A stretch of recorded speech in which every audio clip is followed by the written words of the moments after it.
நீங்க நல்லவரா? இல்ல கெட்டவரா? இயேசு கிறிஸ்துவுக்குள் பிரியமான சகோதர சகோதரிகளே, இந்த பொது காலத்தின் 15வது ஞாயிற்றுக்கிழமையிலே நல்ல சமாரியனாக நாம் ஒவ்வொருவரும் வாழ அழைக்கப்படுகிறோம். 2021வது ஆண்டு நடந்த ஒரு உண்மை சம்பவம். திருச்சியில் இருக்கின்ற தில்லை நகர் 10th கிராஸில் எங்களுடைய பிரான்சிஸ்கன் கப்புச்சியன் சபைக்கென்று ஒரு இல்லம் இருக்கிறது. அந்த இல்லத்தின் பெயர் பதோனி உளவியல் ஆலோசனை மையம். அதில் நான் பணி செய்த பொழுது அருகில் இருக்கின்ற கேம்பெயின் என்ற ஒரு பள்ளிக்கூடத்திற்கு தினந்தோறும் அங்கே இருக்கின்ற அருட்சகோதரர்களுக்கும் விடுதி மாணவர்களுக்கும் இங்கிலீஷ் பூச வைக்கணும். ஆங்கில திருப்பலி காலை 6:15 மணிக்கு இருக்கும். அதை முடித்துவிட்டு 7 மணிக்கு பதோனி இல்லத்தில் இருக்கிற அந்தோணியார் சிற்றாலயத்தில் மக்களுக்கு, அங்கு வருகின்ற ஒரு 10-15 மக்களுக்கு தமிழ் திருப்பலி. எனவே நான் ஒரு முறை இந்த கேம்பெயின் ஸ்கூலில் போய் பூச வச்சுட்டு 6:45 6:50க்கு பூச முடிஞ்சிச்சு. ரொம்ப அவசரமாக திரும்பி நான் தில்லை நகர் 10th கிராஸுக்கு 2 வீலரில் வந்துக்கிட்டு இருக்கேன். அன்னைக்கு அன்பு மக்களே, நான் நீங்கள் திருச்சியில் பார்த்தீங்கன்னா அந்த ஜிஹெச் இருக்கும், அரசு மருத்துவமனை. அந்த அரசு மருத்துவமனையை கடந்து வர்றப்ப ஒரு நபர் ரொம்பவும் முடியெல்லாம் வெட்டாமல் ரொம்ப அலங்கோலமாக மிகவும் மிகவும் அருவருப்புக்கு உரிய அளவுக்கு அவருடைய தோற்றம் இருந்தது. அவரை கண்டதும் எனக்கு கொஞ்சம் மனம் இலகியது. திருப்பலி வைக்கிறோம், அதுவும் அன்னைக்கு திருப்பலிக்கு வாசகமே நற்செய்தி வாசகம் நல்ல சமாரியன் தான். நல்ல சமாரியன் போல் நம்ம இருக்கணும்னு சொல்லி வாய்க்கிலேயே பேசிட்டு வந்துட்டோமே அப்படின்னு சொல்லி அடுத்த திருப்பலி வைக்க போகிறதுக்கு முன்னாடி எனக்கு கொஞ்சம் நேரம் தான் இருக்குது, ஒரு 5 நிமிடம் 7 நிமிஷம் தான் இருக்குது. பரவாயில்ல, ஏதோ ஒரு நல்லது செய்வோம் அப்படின்ட்டு பார்த்தப்ப சரி திருப்பலிக்கு நேரம் ஆயிட்டு அதுக்கப்புறம் பார்த்துக்கலான்ட்டு கொஞ்சம் வண்டியை ஓடிட்டேன். வண்டி கடந்து போகிறப்ப திருப்பி மனசாட்சி எனக்கு உறுத்துனுச்சு. என்ன பெரிய திருப்பலி வைக்க போற நீனு, இங்கே உனக்கு கண்ணு முன்னாடி கஷ்டப்படுற ஒரு மனுஷனை கண்டுட்டு காணாமல் போறியே அப்படின்னு ஒரு மனசாட்சி எனக்கு உறுத்தினால மீண்டும் வந்து அங்கே திருப்பலிக்கு வரக்கூடிய நபர்கள் 2 பேர் அந்த இடத்துலேருந்து வர ஆரம்பிச்சிட்டாங்க. என்ன ஃபாதர் இங்கே நிற்கிறீங்க? நாங்கள் ஒன்றும் இல்லை, இவருக்கு உதவி செய்யலான்னு ஒரு ஆசை, ஆனால் எப்படி செய்யறதுன்னு தெரியல. சரி ஓகே ஃபாதர், நம்ம உதவி செய்வோம்ட்டு பைக்கில் ஏற்றலாம்னா பைக்கில் அவரை ஏற முடியலை. எழுந்து நடக்க கூட முடியாத அளவுக்கு அவருடைய கால்கள் சூம்பி போய்விட்டன. எனவே அந்த நபர் சொன்னார், ஃபாதர் ஆட்டோ எடுப்போம் அப்படின்னு சொல்லி ஆட்டோ எடுத்து ஆட்டோவில் ஏற்றி அவரை கொண்டு போய் ஒரு ரூமில், அங்கே சிற்றாலயத்துக்கு பக்கத்தில் எங்களுக்கு நிறைய ரூம்கள் இருக்குது, தங்குறதுக்கு அறைகள் இருக்குது. அந்த ஒரு அறையில் போய் அவரை படுக்க வச்சுட்டு சாத்திட்டு வாங்க நம்ம பூசையை முடிச்சிருவோம் அப்படின்னு சொல்லி நான் திருப்பலி நிறைவேற்றின பிறகு, அன்புக்குரியவர்களே, உண்மையிலேயே மறக்க முடியாத நிகழ்வு. அந்த நபருக்கு முடி வெட்டுறதுக்காக ஒரு ஆளை கூட்டிகிட்டு வந்து முடி வெட்டி அவரை குளிப்பாட்டி நல்ல உடம்பு ஃபுல்லாக தேய்ச்சி குளிப்பாட்டி நல்ல சோப்பு போட்டு ஷாம்பு போட்டு பார்த்தீங்கன்னா ஆள் நல்லா பொலிவாயிட்டார். ஆனால் மனநிலை பாதிக்கப்பட்டவர். எனவே அவருடைய சிரிப்பு ஒரு குழந்தையின் சிரிப்பை போல இருந்தது. என்ன செய்யணும் எது செய்யணும் தெரியலை. அந்த இல்லத்தில் நான் அப்பைக்கு சுப்பீரியராக இருந்தேன். அதனால் அந்த முயற்சி எடுக்க முடிந்தது யாருடைய உத்தரவும் இல்லாமல். நம்ம கொஞ்சம் யோசித்து பார்த்ததன் பிறகு அங்கே உள்ள குருக்கள்கிட்டையும் மற்றவங்கள்ட்டையும் கேட்டும் பொழுது அவர்கள் சொன்னார்கள், எதுக்கும் காவல்துறையினர்கிட்ட பர்மிஷன் கேட்குறதா முக்கியம் ஃபாதர். இப்படி இருக்கிற ஒருத்தரை நீங்கள் தூக்கிட்டு வந்தது பிரச்சனை இல்லை, ஆனால் திடீர்னு போலீஸ் வந்துட்டாங்கன்னா பிரச்சனை ஆயிரும், அதாவது கேஸ் பிரச்சனை ஆயிரும் அப்படின்னு சொல்லி எனக்கு பயந்துருச்சு. சரி வாங்க அப்படின்னு போய் காவல்துறையினர்கிட்ட போய் அவருக்கு சாப்பாடெலாம் கொடுத்துட்டோம். அந்த நபருக்கு காவல்துறையிட்ட போய் இதை பற்றி எக்ஸ்பிளைன் பண்ணணும். அவங்க இப்போ வாங்க அப்போ வாங்கன்னு சொல்லி 12 மணிக்கு வர சொன்னாங்க. அப்புறம் சாயங்காலம் 4 மணிக்கு வர சொன்னாங்க. காலையில் 9 மணிக்கு நாங்கள் பர்மிஷனுக்கு போனோம். இரவு 9 மணிக்கு தான் எங்களுக்கு அந்த சர்டிஃபிகேட்டை கொடுத்தாங்க. இவரை போய் காப்பகத்தில் சேர்க்கலாம் அப்படிங்கிற ஒரு பர்மிஷன் சர்டிஃபிகேட் கொடுத்து திருச்சியிலேயே ஒரு காப்பகம் இருந்தது. அதில் போய் அடுத்த நாள் சேர்த்து அவரை விட்டு வந்தோம். அன்புக்குரியவர்களே, ஒரு சில மாதங்கள் கழித்து நான் திருச்சியிலிருந்து ராமேஸ்வரத்துக்கு அந்த உதயம் பாலிடெக்னிக் கல்லூரிக்கு பணி செய்ய சென்று விட்டேன். எனக்கு அலைபேசி வந்தது. அந்த அருமையான நபர் இறந்து விட்டார் என்று சொல்லி, எனக்கு வர முடியாத சூழ்நிலை, எனவே நல்லடக்கம் செய்து விடுகிறோம் ஃபாதர் என்று சொன்னார்கள். அன்புக்குரியவர்களே, மனதை உருக்கக்கூடிய ஒரு நிகழ்வு. உண்மையிலேயே பெரிய பெரிய காரியங்கள்லாம் செய்யலாங்க, ஏதோ ஒரு நிகழ்வு இதை செஞ்சது எனக்கு உண்மையிலேயே மனதிற்கு மிகவும் நிறைவாக இருந்தது. அவர் ஒருவேளை சாலை ஓரமாக அப்படியே இருந்து இறந்திருந்தா எவ்வளோ வேதனைப்பட்டிருப்பாரு அப்படின்னு நான் நினைச்சேன். அதனால் அவரை இந்த அளவுக்கு ஒரு நல்ல இறப்பை சந்திப்பதற்கு உதவி செய்ததற்காக என்னை கடவுள் ஒரு கருவியாக பயன்படுத்தினார் அப்படின்னு நினச்சி, அவருக்கு முடிவெட்டின நபர் அந்த காசு வாங்கலன்ட்டார். எனக்கு பெரிய புண்ணியம் சார் அப்படின்ட்டாரு. அதன் பிறகு என்னோடு இருந்த நபரே அவருக்கான உடையை வாங்கி கொடுத்தார். எந்தவித செலவு இல்லாமல் அவருக்கு உதவி செய்து, உண்மையிலேயே அன்புக்குரியவர்களே, நல்ல சமாரியனை பற்றி பேசுகிறப்ப இது இந்த நிகழ்வு எனக்கு ஞாபகம் வந்தது, உங்களோடு பகிர்ந்து கொள்கிறேன். அன்பு மக்களே, நம்ம இன்னைக்கு ஏகப்பட்ட பேர் திருப்பலியில் பங்கெடுக்கிறோம். அநேக கத்தோலிக்க திருச்சபையினர் இது போல யூடியூப்ல பூசையில் பங்கெடுக்கிறீங்க, சந்தோஷம். எனக்கு தெரிந்த ஒரு அருமையான நிகழ்வு, அதாவது ஒரு சாமியார் சின்ன வயசுல நடந்த ஒரு அனுபவத்தை சொல்றாரு. அவங்க அப்பாவோட சேர்ந்து ஞாயிற்றுக்கிழமை திருப்பலிக்கு போவாராம். ஞாயிற்றுக்கிழமை திருப்பலி முடிந்த உடனே, அந்த சென்று வாருங்கள் திருப்பலி நிறைவேற்றி சொன்ன உடனே அவங்க அப்பா குடுகுடுன்னு ஓடுவாராம். எங்க போறாரு, எதுக்கு போறாருன்னு தெரியல அவருக்கு. எனவே அவர் என்ன செஞ்சாரு தெரியுமா, அவங்க அப்பா கூட போகணுன்ட்டு ஒரு நாள், ஒரு ஞாயிற்றுக்கிழமை திருப்பலி முடிந்தோடனே அவங்க அப்பாவை அவருக்கு தெரியாம, அப்பாவுக்கு தெரியாமே அவரை பின்பற்றி சென்றிருக்கிறார். அவங்க அப்பா தன்னுடைய தாய், தனிமையாக இருந்த தன்னுடைய தாயின் இல்லத்திற்கு சென்று தன்னுடைய தாயை எழுப்பி அவரை குளிப்பாட்டி அவருக்கு நல்ல உணவு சமைத்து கொடுத்து அவரை மீண்டும் அந்த படுக்கையில் படுக்க வைத்து, ஏனென்றால் அவர் படுத்த படுக்கையாக இருக்கிறார், அவரோடு சேர்ந்து கடவுளிடம் சில நேரம் ஜெபித்த பிறகு அவரை அனைத்தும் கவனித்து விட்ட பிறகு, மதியம் நான் வந்து விடுகிறேன் அம்மா, நீங்கள் இந்த மாதா டிவியை பாருங்க என்று சொல்லி அவர் அந்த தாய்க்கு அனைத்தையும் கவனித்து விட்டு அவர் வீட்டுக்கு வந்தாராம்.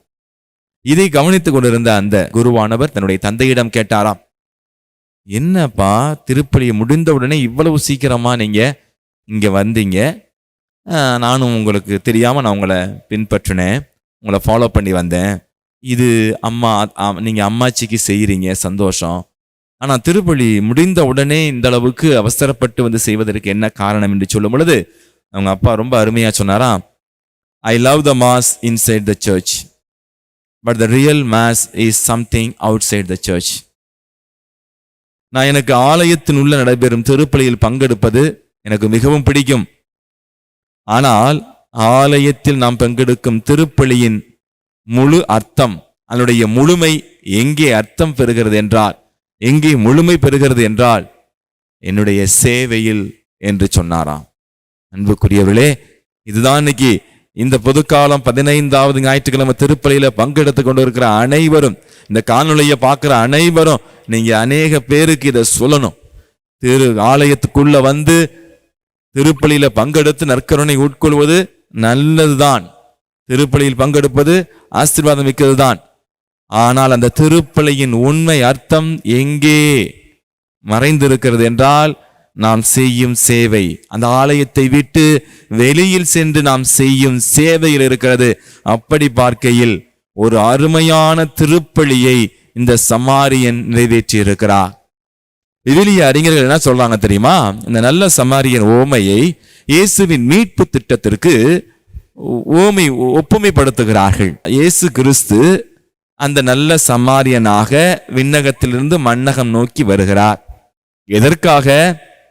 எப்படி அந்த நபர் குத்துயிருமா கொலையுருமா கல்வர்களால் காயப்பட்டு அடிப்பட்டு உதைப்பட்டு வேதனை விட்டாரோ, அதுபோல இன்னைக்கு அலகையின் தூண்டுதலால், தீயோனின் வழிநடத்துதலால், பாவம் என்ற ஒரு ஆன்மீக சாவில் நாம் அனைவரும் குத்துயிருமாய் கொலையுருமாய் கிடந்து கொண்டிருக்கிறோம். இந்த மனுகுலத்தை பாவத்திலிருந்து மீட்டெடுப்பதற்காக ஆண்டவராகிய இயேசு கிறிஸ்து நல்ல சமாரியனை போல வருகிறார். எப்படி அவருடைய காயங்களை அவர் ஆற்றினாரோ, அதுபோல நம்முடைய பாவ காயங்களை தன்னுடைய பாடுகளினாலும் தன்னுடைய இரத்தத்தினாலும் தன்னுடைய இறப்பினாலும் அவரை நம்மை உயிர்ப்பிக்க செய்து தன்னுடைய உயிர்ப்பினால் நம்மை வாழ வைத்து இன்றும் நம்மோடு பயணித்துக் கொண்டிருக்கிறது தான் அந்த நல்ல சமாரியனான இயேசு கிறிஸ்து. அன்புக்குரியவர்களே, அந்த நபரை அவர் சென்று அந்த சத்திரத்தில் சேர்க்கிறார். அந்த சத்திர காப்பாளர், இந்த சத்திரம் என்பது திருச்சபையை குறிக்கிறது. எனவே அந்த சத்திர காப்பாளராக இருப்பவர் தான் நம்முடைய திரு தந்தை. எனவே அன்பு நெஞ்சங்கள், இந்த மனித குலத்தை ஆண்டவர் இயேசு கிறிஸ்து கத்தோலிக்க திருச்சபை என்ற ஒரு சத்திரத்தில் சேர்த்து விட்டு செல்கிறார். இன்றும் அநேக நபர்கள், நாம் அனைவருமே, நம்முடைய தாயாம் திருச்சபை என்ன சொல்றாங்க தெரியுமா? It's a hospital for sinners. அநேக பாவிகள் சிகிச்சை பெறுகின்ற மருத்துவமனை என்று சொல்கிறார்கள் இந்த கத்தோலிக்க திருச்சபை என்பது. எனவே அன்பு நெஞ்சங்களே, அந்த சத்திர காப்பாளர் இன்னைக்கு இந்த பிலிப்பைன்ஸ் தேசத்துல இந்த 15ஆம் ஞாயிற்றுக்கிழமையுடைய அந்த மறைவுரையில பாத்தீங்கன்னா என்ன சொல்றாங்க தெரியுமா? நல்ல சமாரியனை பற்றி நாம் அதிகம் பேசியாச்சு, அந்த நல்ல சத்திர காப்பாளரை பற்றி பேசுவோம் அப்படின்னு சொல்றாங்க. இன் கீப்பர், நல்ல சத்திர காப்பாளர், அந்த நபர் எந்த அளவுக்கு அவருக்கு சேவை செய்திருப்பார்.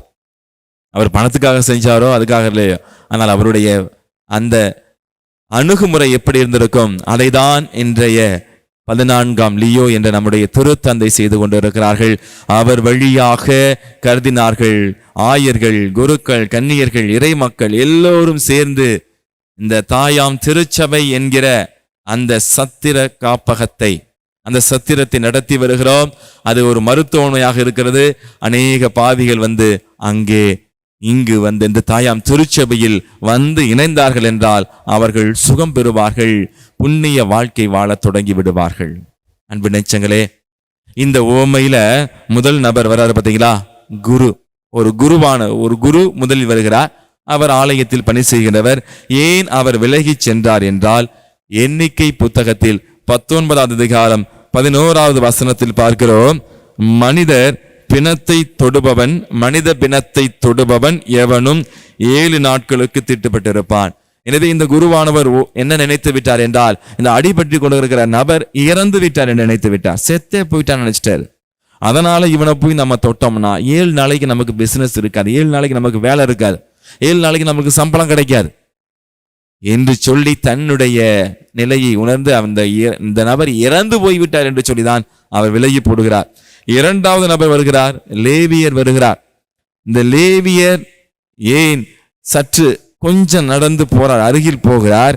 ஏன் அவரை தொடவில்லை என்றால், இந்த லேவியர் என்ன நினைத்து விட்டார் என்றால், இவன் ஒருவேளை நடிப்பவனாக இருக்கலாம், காயப்பட்டது போல அடிபட்டு கிடப்பது போல நடித்து நாம் அவனை அருகி செல்லும் பொழுது நம்மை தாக்கி நம்மிடம் இருக்கிறதை அவன் திருடி கொள்ள முடியும், அபகரித்துக் கொள்ள முடியும், அல்லது எனது உயிருக்கே ஆபத்து வர அளவுக்கு அவன் ஏதாவது செய்து விட முடியும் என்று சொல்லி இந்த லேவியர் நினைத்தது என்னவென்றால், இவனுக்கு உதவி செய்வதால் எனது நிலை என்னாகும்? அருமையான கேள்வியில இன்னைக்கு அநேக பேர் இப்படிதான் ரொம்ப புத்திசாலியா யோசிக்கிறாங்க. நம்ம உண்டு நம்ம வேலை ஒண்ணுன்னு போவோம், தேவையில்லாம உதவி செய்ய போய் ஓத்திரத்துல மாட்டிக்க கூடாது, தனக்கு மிஞ்சிதான் தானமும் தர்மமும் என்று சொல்லி சுயநலத்தில் புதைந்து போய்விட்டார்கள்.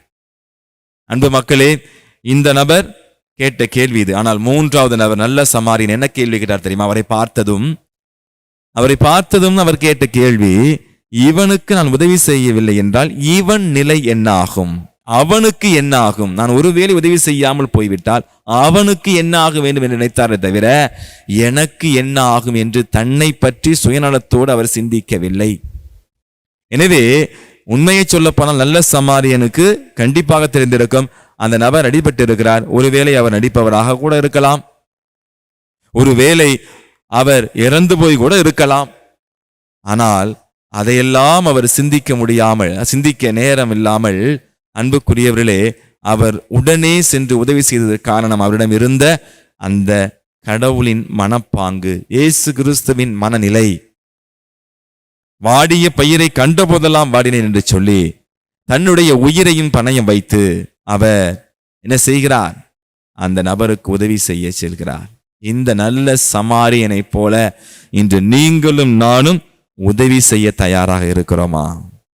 அன்பு மக்களே, இதே நிகழ்வை தான் லூக்கா நற்செய்தி 16வது அதிகாரத்திலே பார்க்கிறோம். ஒரு பணக்காரர், ஏழை லாசர் இருக்கிறார்கள். அந்த பணக்காரர் ஒருவேளை நான் உதவி செய்யாமல் அல்லது இவனை கண்டு கொள்ளாமல், அந்த ஏழை லாசரை நான் கண்டு கொள்ளாமல் விட்டால் அவனுக்கு என்ன ஆகும், அவன் நிலை என்ன ஆகும் என்று நினைத்திருந்தால் கண்டிப்பாக அந்த பணக்காரர் அந்த ஏழை லாசருக்கு உதவி செய்திருப்பார். ஏழை லாசரோடு அவரும் விண்ணகத்திற்கு சென்றிருப்பார். அன்பு மக்களே, நீங்க நல்லவரா கெட்டவரா? இன்னைக்கு சாமியார் இருந்தாலும் சரி, மாமியார் இருந்தாலும் சரி, ஆயரா இருந்தாலும் சரி, யாரா இருந்தாலும் சரி, அவர் நல்லவராயா? நல்ல மனுஷன்யா, நல்ல சாமியார். அந்த சிஸ்டரு, ஸ்கூலுக்கு புதுசா வர சிஸ்டர் எப்படி, ஐயோ ரொம்ப நல்ல சிஸ்டர்ப்பா. நம்ம பங்கு பிறவில உள்ளவங்க எப்படி, சூப்பர், நல்ல மனுஷங்க, நல்லாங்கப்பா. நம்ம பங்குல இருக்கிற அந்த அன்பிய தலைவர், நல்ல மனுஷன், அற்புதமான மனுஷன்யா, அவரை போல யார் இருக்க முடியுமா? நெல்லுக்கு இறைத்த நீர் வாய்க்கால் வழி ஓடி புல்லுக்கும் அங்கே புசியுமாம், தொல்லுலகின் நல்லார் ஒருவர் உளரேல் அவர் பொருட்டு எல்லாருக்கும் பெய்யும் மழை. நல்லவர் ஒருத்தர் இருக்கிறதுனால நீங்க நல்லா யோசிச்சு பாருங்க. ஆபிரகாம் சோதோம் கொமோரா மக்களுக்காக கடவுளிடம் ரொம்பவும் போராடி வேண்டினார், பரிந்துரை ஜெபம் செஞ்சார். 50 பேர் இருந்தா விட்டுருவீங்களா? 45 பேர் இருந்தா விட்டுருவீங்களா? 30 பேர் இருந்தா விட்டுருவீங்களா? 20 பேர் இருந்தா அழிக்காம விட்டுருவீங்களா? 10 பேர் இருந்தா அழிக்காம விட்டுருவீங்களான்னு சொல்லி, அன்பு மக்களே, அந்த அபிரகாம் ஆண்டவரிடம் அவ்வளவு தூரம் கெஞ்சி மண்டாடினார். ஆனா பாத்தீங்கன்னா ஆண்டவர் அதை அழிக்க வேண்டிய சூழ்நிலை வந்து, அவ்வளவு தூரம் நல்லவங்க இல்ல. நல்லவருங்க அத்தனை எண்ணிக்கைக்குரிய, சொற்ப எண்ணிக்கைக்குரிய நல்லவர்கள் அந்த சோதம் குமாரோவில் இல்லாததனால் ஆண்டவர் இயேசு அந்த நகரங்களை அழித்தார். இது நீங்களும் நானும் நம்ம வாழ்கின்ற சூழ்நிலையில, நாம வாழ்ற தெருவுல, நமது அன்பியத்துல, நமது பங்குல நாம நல்லவரா இருக்கிறோமா? நல்ல எண்ணம் கொண்டவர்களாக, உதவி செய்யக்கூடிய நல்ல உள்ளங்களாக இருக்கிறோமா? இந்த திருப்பலியில நீங்க காணொலியில பாத்தீங்கன்னா உங்களை மனதார வேண்டிக் கொள்கிறேன். இந்த திருப்பலி முடிந்த உடனே நீங்கள் எங்கு சென்றாலும், உங்களது இல்லத்தை விட்டு நீங்கள் வெளியில் சென்றாலும், ஆலயத்தில் திருப்பலியில் பங்கெடுத்தப்பட்டு வெளியில் சென்றாலும், தயவு செய்து உங்களுடைய உதவி தேவைப்படும் அளவுக்கு, உங்களுடைய உதவிக்காக யாரேனும் ஒருவர் நிச்சயமாக கடவுள் உங்களுடைய கண்களுக்கு எதிரே காட்டுவார். அந்த நபர்களுக்கு புண்ணியம் செய்யுங்கள். ஈதல் இசைப்பட வாழ்தல் அதுவல்லது ஊதியம் இல்லை உயிருக்கு என்று சொல்கிறார். மனுஷன் வாழ்க்கையை உதவி செய்வதற்காகத்தான், புண்ணியம் செய்வதற்காகத்தான். எனவே அன்பு மக்களே, உண்மையான திருப்பலி என்பது ஆலயத்திற்கு வெளியே நாம் செய்யும் புண்ணியங்கள் என்பதை நீங்களும் நானும் உணர்ந்து அநேக உதவிகளை யாருக்கெல்லாம் தேவைப்படுகிறதோ, அன்பு மக்களே, இன்னைக்கு பெற்றோரை இழந்த அநாதை பிள்ளைகள் நல்ல சமாரியனுக்காக ஏங்கி கொண்டிருக்கிறார்கள். கணவனை இழந்து தவிக்கின்ற அநேக மனைவிகள் நல்ல சமாரியனுக்காக காத்து கொண்டிருக்கிறார்கள். ஏழையவர்கள் உணவில்லாமல், உடையில்லாமல், தங்கும் இடமில்லாமல் தவிக்கின்றார்களே, அவர்கள் அனைவரும் நல்ல சமாரியனுக்காக காத்து கொண்டிருக்கிறார்கள். இன்றைய உலகத்தில் நல்ல சமாரியன்கள் குறைந்து போய்விட்டார்கள். கிராமங்களிலும் சரி, நகரங்களிலும் சரி, அன்பு மக்களே, இன்னைக்கு நல்லவங்க குறைந்து போய்விட்டார்கள். உதவி செய்யும் நபர்கள் குறைந்து போய்விட்டார்கள். இன்றைக்கு மனிதர்கள் மிருகங்களாக மாறிக்கொண்டிருக்கிறார்கள். நீங்களும் நானும் இயேசு கிறிஸ்துவின் பிள்ளைகளாய் இருக்கிற நாம் அப்படி இருக்கக்கூடாது. கருணை உள்ளம் கொண்டவர்களாக தாயாம் திருச்சபை நமக்கு கற்பிக்கின்ற கற்பனையில் நிலைத்து நின்று, நீங்கள் எதையெல்லாம் பிறருக்கு செய்யவில்லையோ அதை எனக்கும் செய்யவில்லை என்று இயேசு ஆண்டவர் ஆணித்தனமாக சொல்கிறார். தயவு செய்து தாராளமாய் கொடுங்கள். அதனால் நீங்கள் ஏமாந்து போனா கூட கவலைப்படாதீங்க. நான் எப்பொழுதுமே சொல்லுவேன், உண்மையான அன்பிற்கு ஏமாற தெரியும், ஆனால் ஏமாற்ற தெரியாது. நீங்க நல்லவரா இல்ல கெட்டவரா?